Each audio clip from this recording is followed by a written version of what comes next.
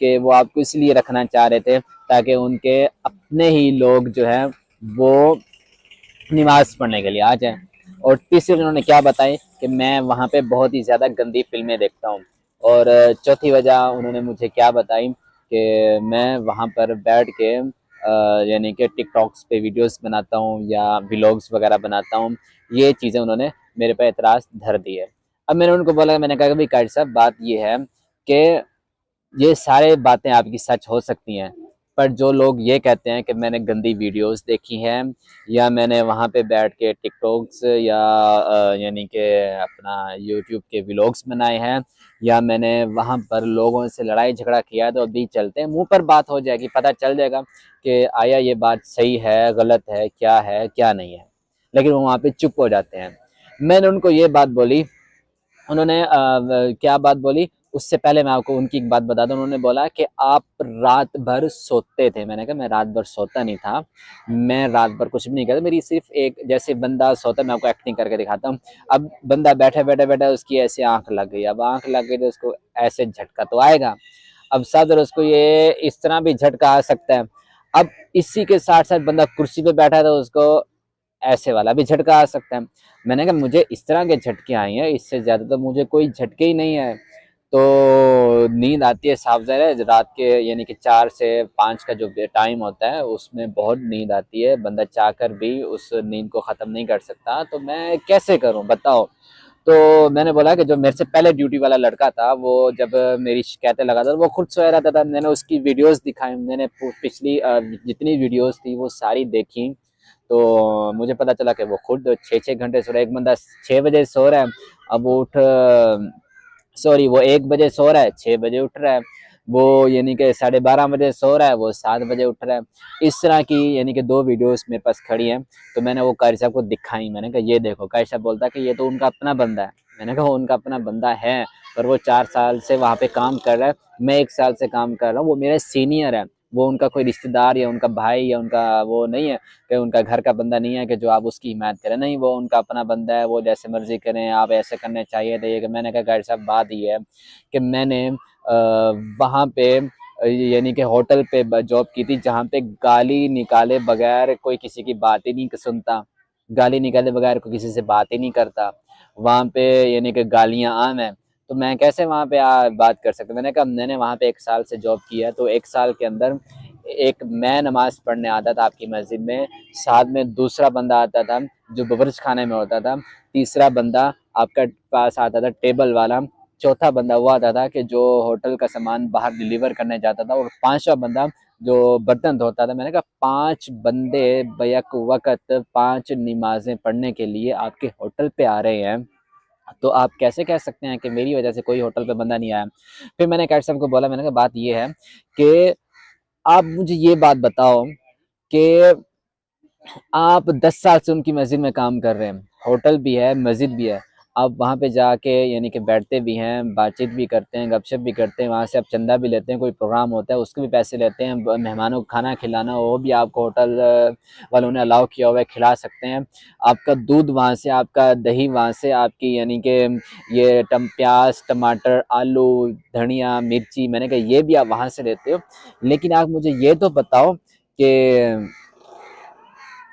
آپ نے کتنے بندے وہاں سے ہوٹل پہ لے کر آئے ہو۔ یہاں پہ کاش سب چپ ہو گئے، مطلب وہ ان کی چاپلوسی تھی نا، اگر وہ اس چیز کو حقیقت بیان کرتے کہ یہاں نعمان صحیح ہے اور وہ ایک لڑکا جو ٹالپور ہے وہ غلط ہے، وہ غلط بیانی کر رہا ہے، اس کا ایسا نہیں کرنا چاہیے تھا، اگر وہ خود سوتا ہے وہ دوسروں کی شکایت نہیں لگا تو یہاں سے قاری صاحب کا کیا دانا پانی بند ہونا تھا۔ تو اس لیے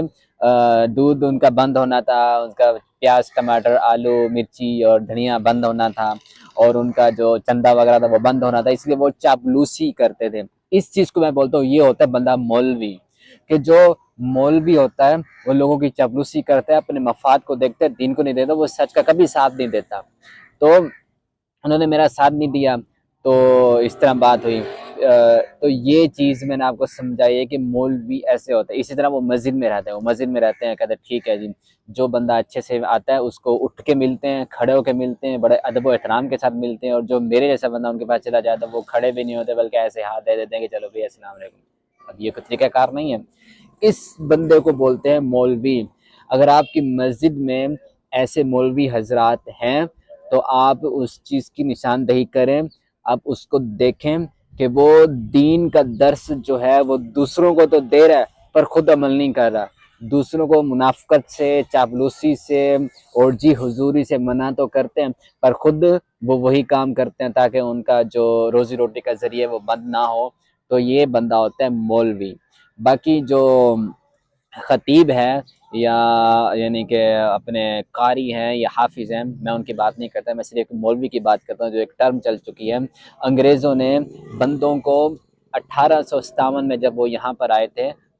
تب یہاں پر علماء کرام ہوا کرتے تھے، علامہ، حافظ اور اس کے ساتھ ساتھ فضیلت الشیخ اور اس طرح یعنی کہ شیخ صاحب ہوا کرتے تھے۔ جب انگریز آئے، پاکستان بنا، جنگ آزادی ہو گئی، ہر چیز سسٹم ان کا بن گیا، تب انہوں نے یہاں پر لوگوں کو صرف